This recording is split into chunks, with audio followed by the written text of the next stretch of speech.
दोस्तों, लिखने वाले ने भी क्या खूब लिखा है कि खोकर पाने का मजा ही कुछ और है, कि खोकर पाने का मजा ही कुछ और है, खोकर मुस्कुराने का मजा ही कुछ और है। हार तो सिर्फ जिंदगी का हिस्सा है दोस्तों, हार के बाद जीतने का मजा ही कुछ और है। नमस्कार दोस्तों,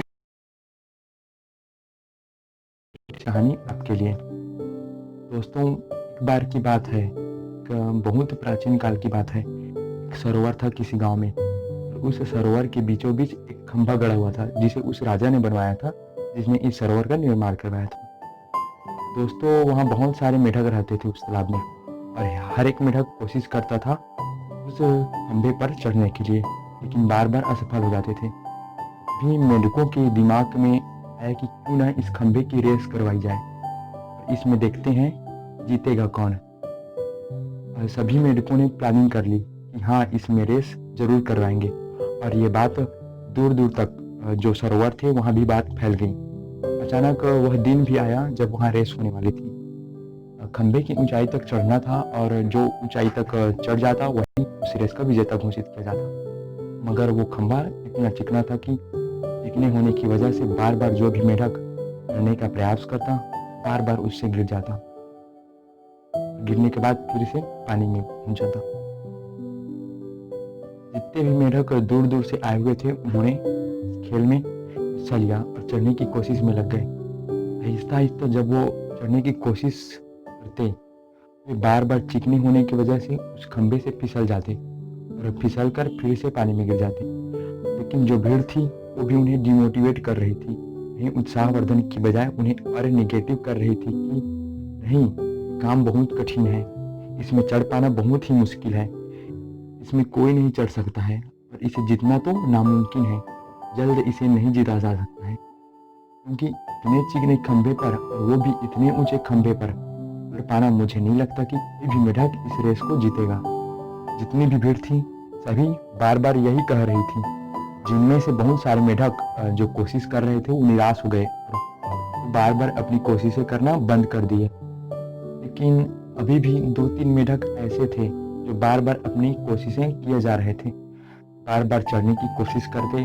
चढ़ते चढ़ते जब कुछ दूर ऊंचाई तक पहुंच जाते, अचानक उनका पैर फिसलता तो फिर से पानी में गिर जाते।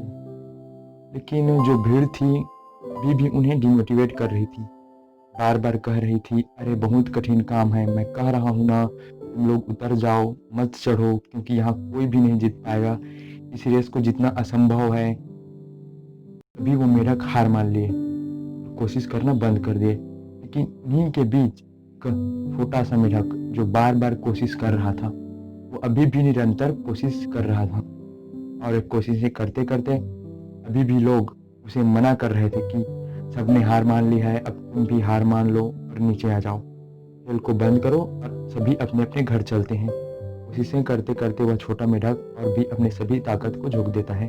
वह छोटा मेढक और चढ़ते चढ़ते उस चिकने खंभे पर सबसे टॉप पर पहुंच गया और बैठ गया। यह देख जितने भी वहां खड़े हुए मेढक थे हैरान हो गए, और जब वह मेढक वहां से अपनी जीत की खुशी लेकर नीचे उतरा, सभी उसे घेर लिए, और घेरने के बाद उससे पूछने लगे, मेढक, तुम्हें इतनी शक्ति कैसे मिली? तुमने इतने कठिन काम को कैसे पूरा कर लिया?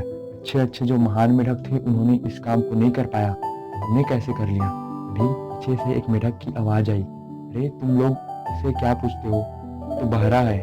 दोस्तों, बेशक आप लोग समझ गए होंगे इस कहानी का सार। दोस्तों, यह कहानी हमें जिंदगी में एक बात सिखाती है कि जब भी हम अपने लक्ष्य की ओर बढ़ते हैं, लक्ष्य को पूरा करना आसान होता है, लेकिन कई बार हम असफल होते हैं। बहुत सारे लोग ऐसे होते हैं जो ये कहने लगते हैं कि तुम नहीं कर पाओगे, छोड़ दो, तुमसे नहीं होगा, और उसके बावजूद हम मान लेते हैं कि शायद हम नहीं कर पाएंगे। दोस्तों, जिंदगी में कुछ पाने के लिए, कोशिश करने के लिए, निरंतर आगे बढ़ने के लिए हमें कुछ काम करना पड़ता है, हमें बहरे बनना पड़ता है, जाके हम कुछ अच्छे जिंदगी में कर पाएंगे।